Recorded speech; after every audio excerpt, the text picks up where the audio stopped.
2007 میں حکومت پنجاب نے ایک بار پھر لاہور کے شہریوں کو ٹرانسپورٹ کی جدید سہولیات دینے کے لیے ایک منصوبہ تیار کیا اور اس مقصد کے لیے $2.4 بلین کی خطی رقم مختص کی گئی۔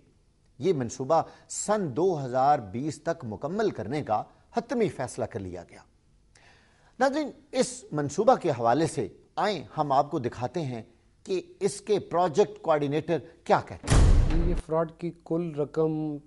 40 کروڑ روپے ہے جی۔ یہ حکومت پنجاب نے اینول ڈیولپمنٹ پروگرام سے اس کی الوکیشن کی تھی جی، اور یہ 2005 میں یہ پروجیکٹ شروع کیا تھا اور 2007 تک اس کے 2 فیزز مکمل ہوئے۔ اس پروجیکٹ میں فیزیبلٹی اسٹڈی کے لیے اور ریفرنس ڈیزائن فیز کے لیے ایلوکیشنز کی گئی تھیں، جس میں سے جعلی اور بوگس ووچرز کے تھرو یہ رقم جو ہے نا یہ ڈرا کرائی گئی ہیں جی۔ اینڈ نومبر 2007 میں اس وقت کے سیکریٹری کو کہیں سے ایک فون کال پہ کسی نے محکمے کے چند اہلکاروں کی اس طرح کی کرپشن اور اس کے بارے میں متنبع کیا تھا، جس کے اوپر محکمے نے اپنے پروجیکٹ کے اکاؤنٹس اے جی پنجاب کے ساتھ، اکاؤنٹنٹ جنرل پنجاب کے ساتھ ریکنسائل کرائے تھے۔ یہاں پر آپ کو یہ بات بھی بتاتا چلوں کہ اس فراڈ میں اکاؤنٹنٹ جنرل پنجاب کے کچھ افسران نے بھی نہایت اہم کردار ادا کیا۔ ہمارے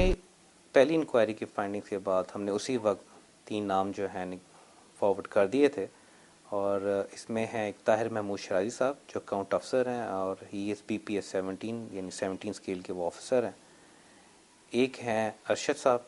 ہو از BPS 16 یعنی EO ہیں اسسٹنٹ اکاؤنٹ افسر، اور ایک ہیں Hafeez Sahab who is senior auditor in BPS 14۔ اس کے اندر جب ہم نے انکوائری کی تو ہمیں پتہ چلا کہ اس میں کچھ نہ کچھ جہاں باقی چیزیں سامنے آتی ہیں اس میں یہ ہے کہ on the part of AG office یہ ضرور تھا کہ نیگلیجنس اور فلاس تھے۔ آپ کیا سمجھتے ہیں کہاں خرابی تھی جس وجہ سے یہ بل پاس ہوئے؟ اس میں ایک خاص اینگل پہ آ کے یا ایک خاص سسٹم پہ یہ کہہ دینا کہ جی یہ ایک جگہ ہے جس کو اگر فالو کر لیتے تو شاید نہ ہوتا، یا چیک کے اوپر یہ اگر ہم اماؤنٹ لکھ دیتے تو شاید نہ ہوتا، یہ ایک بہت ڈسکشن ہے۔ اور یہ پوری دنیا میں ایک چکر ہے کہ جب فراڈ ہو جاتا ہے تو you always take trouble shooting measures کہ جی آئندہ سے یہ چیز ہم ڈال دیتے ہیں۔ اس کے حساب سے تو ہم نے سارے سٹیپس لے لیے ہیں، لیکن ابھی بھی جو سٹیپس چل رہے تھے جس کے باوجود یہ فراڈ ہوا، اس میں بھی ہم یہ کہیں گے کہ یہ ایک ایسی چیز ہے جب کچھ عرصے پہلے AG آفس میں اسی طرح کا ایک سملر فراڈ ایلیٹ فورس کا ہوا تھا، اور جب ایلیٹ فورس کے فراڈ میں چیزیں سامنے تھیں اس کے فوراً بعد ہم نے کچھ چیکس ایسے لگا دیے تھے جس میں ہم نے انشور کیا تھا کہ آئندہ سے جو بلز ہیں اس میں کئی چیزیں ہم لوگ ان چیزوں کو فالو کریں گے یا اس چیک لسٹ کو فالو کریں گے تو بہتر ہو جائے گا۔ لیکن اگر دیکھا جائے بل میں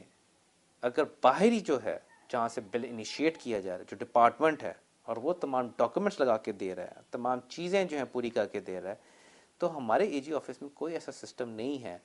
جو اس چیز کو فالو کر سکے کہ یہ بل کیا 2 نمبر ہے یا نہیں ہے۔ 2 نمبر نہ سے کہ ہم کہتے ہیں کہ فراڈلنٹ پیمنٹ ہے یا نہیں ہے۔ اس کی ایک وجہ یہ ہے کہ ہمارے پاس کوئی ایسا نظام نہیں ہے سوائے اس کے کہ بل کی اماؤنٹ کو ہم چیک کر لیں گے، سینکشنز کو ہم ویریفائی کر لیں گے،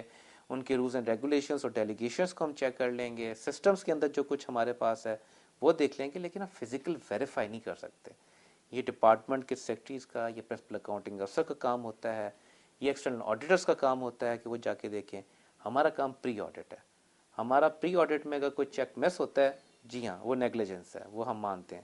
لیکن پری آڈٹ میں فراڈلنٹ پیمنٹ کو چیک کر لینا ایک بہت مشکل کام ہوتا ہے۔ لیکن یہ ہے کہ اگر ڈاکومنٹس میں دیکھا جائے تو یہ چیزیں سامنے آ رہی ہوتی ہیں۔ یہ بل کتنی جلدی پاس ہوئے ہیں، کتنے حاصل میں سارا کام ہوا ہے؟ اس کو آپ حاصل نہیں کہیں گے، اس کو آپ کہیں گے کہ جو جنرلی جو AG آفس میں جس طرح بل سپیڈ میں پاس ہونے چاہیے تھے یہ اس طریقے سے پاس ہوئے ہیں۔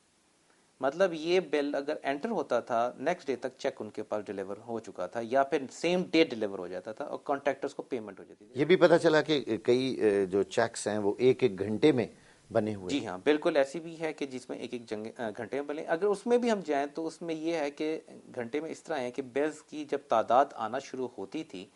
تو ہوتا یہ تھا کہ آپ کے ایک بلز پاس ہو رہے ہیں، ان کی جو پاس بل سٹیٹمنٹس ہیں چیک میں جا چکی ہے، وہاں سے چیک ابھی بن رہا ہے، اسی دوران آپ کے اور بلز آ گئے، ان کی پاس بل سٹیٹمنٹس بھی چلی گئی ہے۔ آپ سوچ رہے ہوں گے